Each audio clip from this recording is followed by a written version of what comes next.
ఓం నమ శివాయ. కైలాసనాథుడు, కరుణా సముద్రుడు, ఆ భోళాశంకరుడు భక్త కోటి కోసం లింగోద్భవ రూపంలో దర్శనమిచ్చే అత్యంత పవిత్రమైన పర్వదినమే మహాశివరాత్రి.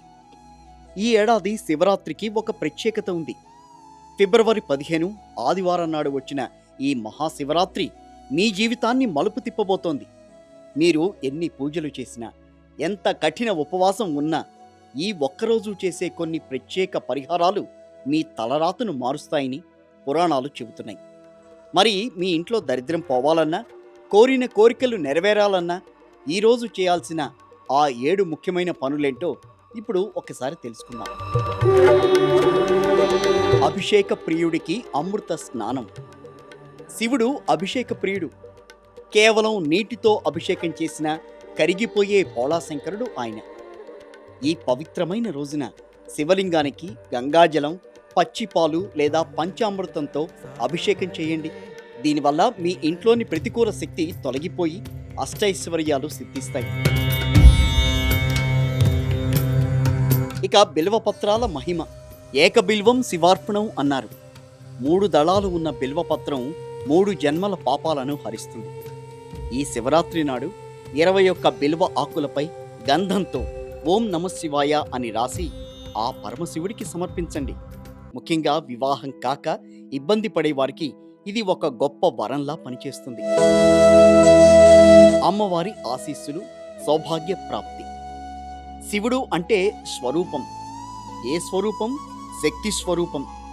ఈరోజు సాక్షాత్తు ఆ జగన్మాత పార్వతీదేవికి పసుపు, కుంకుమ, గాజులు, సింధూరం సమర్పించండి. ఇలా చేయటం వల్ల వైవాహిక జీవితంలో ఉన్న కలహాలు తొలగిపోయి దంపతులు అన్యోన్యంగా ఉంటారు. శమీపత్రంతో శని దోష నివారణ. ఆర్థిక ఇబ్బందులతో సతమతం అవుతున్నారా? అయితే శివయ్యకు 5 లేదా 7 జమ్మి ఆకులు సమర్పించండి. పూజ ముగిసిన తర్వాత అందులో ఒక ఆకును తెచ్చుకుని మీ పర్సులో ఉంచుకోండి. ధన ప్రవాహం మెరుగుపడడం మీరే గమనిస్తారు. శని దోషాలు ఉన్నవారికి ఇది ఒక అద్భుతమైన పరిహారం. లక్ష్మీ కటాక్షం కోసం చెరకు రసం. చాలామందికి తెలియని విషయం ఏమిటంటే చెరకు రసం మహాలక్ష్మికి అత్యంత ప్రీతికరమైంది అని. ఈ రసంతో శివుడికి అభిషేకం చేస్తే మీరు పోగొట్టుకున్న సొమ్ము తిరిగి రావడమే కాకుండా వ్యాపారాల్లో విజయకేతనం ఎగురవేస్తారు. ఇక పంచాక్షరీ మంత్రం. లింగోద్భవ కాలంలో శివరాత్రి రోజున ఓం నమ శివాయ అనే మంత్రానికి ఉన్న శక్తి అనంతం. ముఖ్యంగా అర్ధరాత్రి లింగోద్భవ కాలంలో 108 సార్లు ఈ మంత్రాన్ని జపిస్తే గ్రహదోషాలు తొలగిపోయి మనసు ప్రశాంతంగా మారుతుంది. ఇది అక్షర లక్షల ఫలితాన్ని ఇస్తుంది. నంది చెవిలో మీ కోరిక. శివుడి వాహనమైన నందిని పూజించకుండా శివ దర్శనం పూర్తి కాదు. నందికి పచ్చి మేత తినిపించి బెల్లం నైవేద్యంగా పెట్టండి.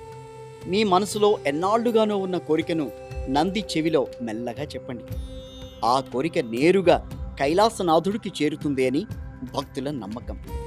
చూశారుగా, భక్తితో చేసే చిన్న పనైనా ఆ శంకరుడు మెచ్చి కొండంత ఫలాన్నిస్తాడు.